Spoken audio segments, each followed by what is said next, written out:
Unofficial White Bitch here. How's it going? Now I'm going to try and talk about something that I don't understand. Politics. Does anyone understand? I don't even think people that run for political office understand fucking politics. Did I watch the debate? Fuck no. Because you want to know why? The difference between the two candidates is like one has tits and a vagina and the other one doesn't.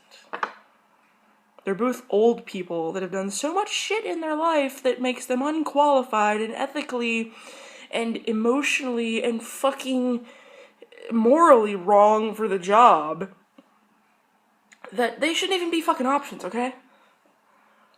And I realize, yeah, I'm a Bernie Sanders supporter. Big fucking boy. Pick on me, go ahead. He's out of the fucking race. Yeah, I get that at this point. But here's the thing. I realize any candidate, even him, could have gotten in office and been like, you know what? I'm not really what I said I was, and I'm gonna screw the country over. But the thing is, I can see some contrast with the two candidates. Donald Trump is orange and Hillary Clinton isn't. No. Donald Trump is a dickhead, but he's upfront about the fact that he's a dickhead. I'm not one of those people that's gonna sit there and fucking advocate for him, because I'm definitely not voting for him. Okay. But, like, his shit is more upfront a lot of the time. It doesn't stop him from lying about it, even though it's very much on display. He's still very upfront about it. He'll say one thing and then say something else, like, a month later and think that, oh, everyone forgot. No, we didn't, dude. But at the same time, he has some shit that's in his closet as well. Like the fact that he raped his wife and then during the divorce placed a gag order on her not to talk about anything that happened in the marriage. Now, if you would approach him and ask him why that was, it wasn't because of the rape. Because he's totally innocent, right?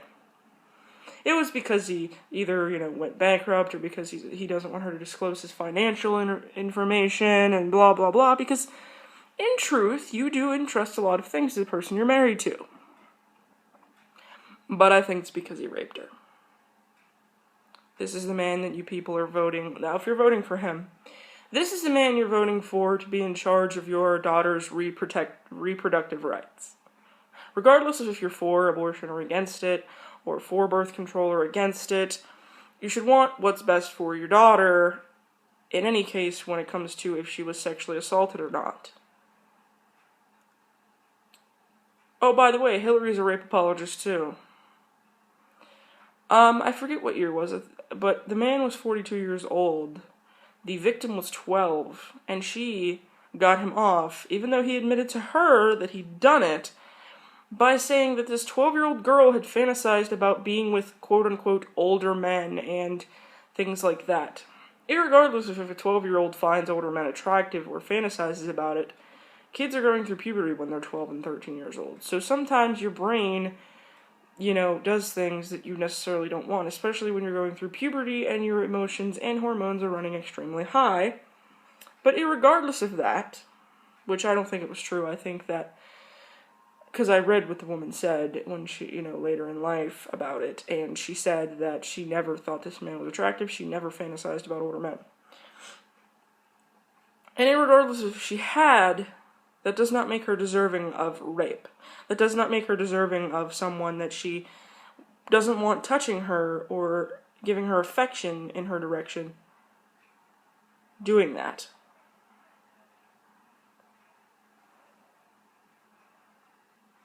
Did you hear that, you Hillary fans? The ones that are so in support of her because she's a woman. She has to care about reproductive rights for women and rights for victims that are women. No. And if she was ethically and morally incapable of having any empathy back then, most people harden more during life. This was like 20-some years ago. She gives less of a fuck now. Benghazi was fucking proof of it, okay? Like, I'm not advocating for any of these people. Because she might have gotten people killed in Benghazi, but Donald Trump said he could literally shoot someone in the middle of Fifth Avenue and not lose any voters. He didn't say that he could shoot somebody for a certain reason. He didn't say he could shoot a certain person. He didn't say that he could, shoot the worst person in the world, which, by the way, if he shot himself, we wouldn't have to worry about his voters, would we? I mean, no, but, you know, that leaves the other option. I don't know. I can't believe I've been talking about it for 5 minutes. It doesn't feel like it's been 5 minutes. But I haven't done a political video in a while. Bullshit, Jess. You did one a few months ago, and it was stupid and too long and blah, blah, blah, and we didn't want to watch it then either. Fine. That's nice. But yeah, I just don't see how we're gonna win with either of them in office.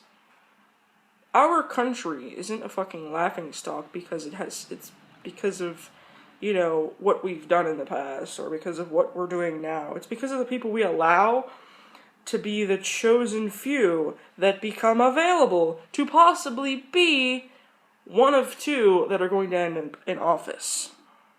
And I realize there's a lot of people you can vote for. There's other people on the ballot. There's an independent. There's a Green Party. There's other people. And when I first heard that Donald Trump was running, I thought maybe it was a joke. Maybe he was just doing it to see what would happen. I didn't think that this man actually legitimately wanted to run. Not that I thought nobody would vote for him, but I thought he legitimately would get bored of it. Because he doesn't seem like the kind of person that would be into politics. Because if you think about it, it's a big responsibility. And we all know how Donald is with responsibility, especially in business matters. But there's got to be a lot of boring aspects to it, and it seems as though he's not into boring things. He seems to be the person that takes risks, and you know, and that's another reason I don't think he should be in office, because he takes a lot of financial risk for his own company, for his own assets, for his own money that's going to be there possibly to have to take care of him if he comes down with something serious, and, you know. But doing that with your own money is very different than doing that with the money that belongs to an entire country full of fucking people. I mean, dude, do you realize... This is me talking to him. He's never going to see this. And this actually goes to both of these individuals, or anyone that wants to fucking be president. Do you realize that if you fuck something up, you are fucking up something for 318 plus million fucking people that can, and probably would if you fucked up bad enough, come after you. All at once. If all of America turned on a single president ever in history,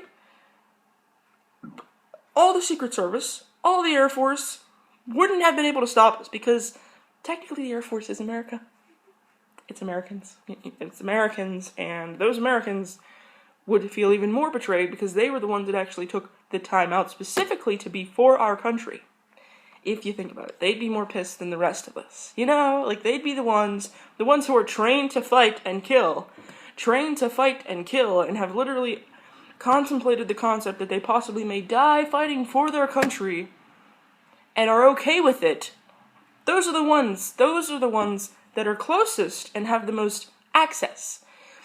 Do you think that if Donald Trump or Hillary become president and majorly fuck up, and, you know, do you think you're going to have time, Hillary or Trump, to instantly disengage millions of active duty members, veterans, and people on our soil that have not yet left, that are here right now? Are you going to actively be able to instantly disengage their clearance so that they can't come for you? Come through with the camo on the fucking White House lawn, because that's what they're going to do, okay? I'm not threatening anyone in political office. I'm not saying that I want that to happen. But I'm saying that it's a major possibility if we vote in either one of these fucking asshats. I'm not voting. I was going to vote this year because I thought Bernie Sanders seemed to be gaining momentum, and he seemed to be a good dude, and he seemed to be decent. Like, he seemed to be less of a bought and sold, moralless, soulless robot with flesh over his metal. And I realize he doesn't have the tenacious attitude that Donald Trump does. He doesn't have the, you know, the savvy of business and social relations that Hillary does.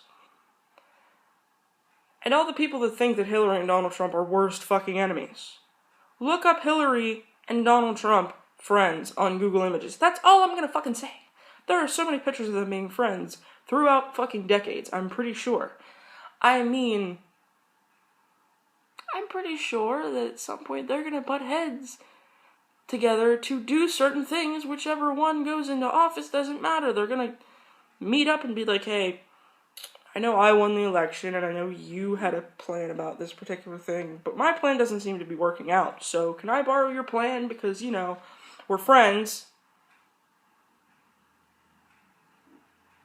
If you don't think that's gonna happen, oh boy, you don't know people. You don't know people. And yeah, this video didn't need to be 11 minutes. Neither do a lot of videos on YouTube. But there you have it, that's my opinion. And this is gonna be solid. Someone had to say it. We're screwed. The USA is screwed. Have a lovely day. By the way, don't forget to like, comment, and subscribe if you liked this video. Also, there's going to be a link to a playlist called Someone Had to Say It. Someone Has to Say It, sorry. In the description. If you want more videos about me ranting about shit. Thank you for watching. Have a lovely evening, morning, day, noon, whatever time of day or night it is for you. And peace.